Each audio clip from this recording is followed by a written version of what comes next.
जय श्रीमन नारायण। जो टिप्पणी मैं देने जा रही हूँ वह रामानुज दास श्रीमन गट्टू वेणुगोपालन स्वामी द्वारा दी गई है। अध्याय 4 ज्ञान योग श्लोक 30। अपरे नियताहाराः प्राणान् प्राणेषु जुह्वति सर्वेप्येते यज्ञविदो यज्ञक्षपित कल्मषाः। ओम। गीताचार्य श्री कृष्ण परमात्मा अर्जुन सहित हम सबको ज्ञान योग सिखा रहे हैं। परमात्मा कह रहे हैं, अर्जुन, प्रत्येक इकाई में आत्मा की उपस्थिति की अवधारणा को समझना और प्रत्येक आत्मा में परमात्मा की उपस्थिति को ब्रह्मात्मक भवन या ब्रह्मात्मक ज्ञान के रूप में जाना जाता है। यदि इस ज्ञान के साथ कार्य किए जाते हैं तो सभी कार्य यज्ञ बन जाते हैं। प्रबुद्ध लोग जो इस अवधारणा पर अपना पूरा ध्यान देते हैं और अपने कर्म करते हैं और अपने कर्मों को यज्ञ के रूप में परिवर्तित करते हैं और कर्मों के कारण अतीत और वर्तमान के बंधन से मुक्त हो जाते हैं। इस प्रकार श्री कृष्ण परमात्मा हमें प्रत्येक कर्म को यज्ञ के रूप में परिवर्तित करने और कर्म के बंधन से मुक्त होने के लिए प्रोत्साहित कर रहे हैं। श्री कृष्ण परमात्मा की शिक्षाओं पर ध्यान करते समय और प्रत्येक कार्य को परमात्मा की सेवा के रूप में करते हुए, जिसे यज्ञ के रूप में जाना जाता है, आइए हम सभी परमात्मा के शब्दों को इस प्रकार दोहराएं। अपरे नियताहाराः प्राणान् प्राणेषु जुह्वति सर्वेप्येते यज्ञविदो यज्ञक्षपितकल्मषाः।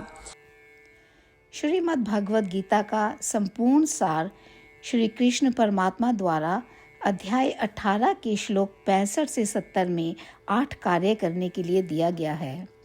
श्री कृष्ण कहते हैं, मैं उन लोगों से प्रेम करता हूँ जो इन 8 बातों का पालन करते हैं। मैं उन भक्तों की हर तरह से रक्षा करूँगा। श्री कृष्ण परमात्मा द्वारा बोली गई संपूर्ण भगवद गीता को सुनने के बाद अर्जुन कहते हैं, करिष्ये वचनम तवा, जिसका अर्थ है, श्री कृष्ण, मैं वैसा ही करूँगा जैसा कि आप कहते हैं। यही कारण है कि श्री कृष्ण ने अर्जुन को सभी प्रकार की सफलताएं और विजय प्रदान की है। आइए हम परमात्मा को अपना वचन दें कि हम इन 8 कार्यों का पालन करेंगे। परमात्मा को इस शब्द देने से बड़ी कोई पूजा, तप या यज्ञ नहीं है। मैं यह 8 व्रत कहूँगी जो हमें करने चाहिए। आप सब कृपया अपने मन और हृदय में इन पर विचार करें। इस तरह से हम श्री कृष्ण को अपना वचन देते हुए हम सभी श्री कृष्ण के प्रसन्न भरे मुख की कल्पना करें और इस आनंद को महसूस करें। जय श्रीमन नारायण। ये है हमारे 8 वादे। हमारा पहला वादा, हे श्रीमन नारायण, जैसा कि आपने निर्देश दिया है, मैं हमेशा आपका ध्यान करूंगी और आपके बारे में सोचूंगी। हमारा दूसरा वादा, हे श्रीमन नारायण, जैसा आपने सलाह दी है, हमेशा आपका भक्त रहूंगी। हमारा तीसरा वादा, हे श्रीमन नारायण, मैं आपकी सेवा के रूप में और आपकी संतुष्टि के लिए अपने सभी कार्य करूंगी। हमारा चौथा वादा, हे श्रीमन नारायण, जैसा कि आपने अनुसरण करने के लिए कहा है, मुझे पूर्ण विश्वास है कि मैं आपकी हूँ और मैं हमेशा हाथ जोड़ूंगी और आपको नमस्कार करूंगी और आपकी पूजा करूंगी। हमारा 5वां वादा, हे श्रीमन नारायण, मुझे आपके शब्द याद आते हैं, माम एकम शरणम व्रजा 1866, कि आपने आत्मसमर्पण करने के लिए कहा था। हे श्रीमन नारायण, मैं केवल आपकी शरण में जाती हूँ। हमारा छठा वादा। हे श्रीमन नारायण, मुझे आपके शब्द माँ शुचः 1866 याद है कि आप हमें शोक ना करने का आश्वासन दे रहे हैं। मैं अब और शोक नहीं करूँगी। हमारा सातवां वादा। हे श्रीमन नारायण, आपने हमारे लिए श्रीमद् भागवत गीता प्रदान करके हम सभी पर कृपा की है और आशीर्वाद दिया है। मैं प्रतिदिन कम से कम एक श्लोक पढ़ने या सुनने का वादा करती हूँ। हमारा आठवां वादा। हे श्रीमन नारायण, आपने गीता को पूरी मानवता तक पहुँचाया। मैं गीता में आपके दिव्य शब्दों को उन भक्तों तक पहुँचाने की कोशिश करूँगी जो गीता से अपरिचित हैं। हमने अभी अभी परमात्मा से अपने 8 वादे किए हैं।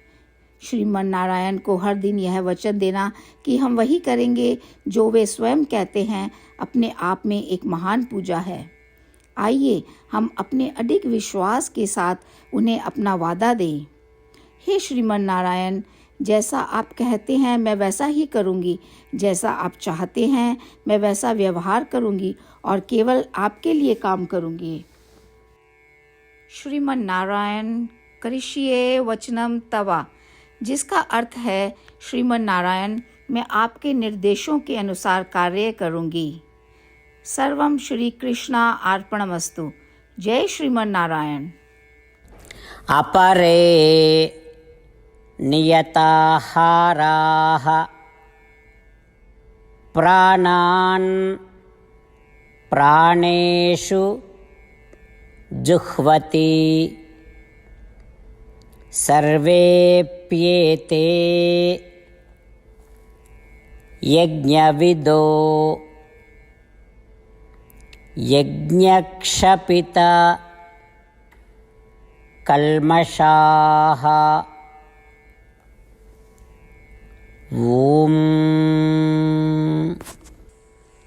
अपरे नियताहाराः प्राणान् प्राणेषु जुह्वति सर्वेप्येते यज्ञविदो यज्ञक्षपितकल्मषाः। श्रीमन्नारायण करिष्ये वचनं तव। सर्वं श्रीकृष्णार्पणमस्तु। जय श्रीमन्नारायण।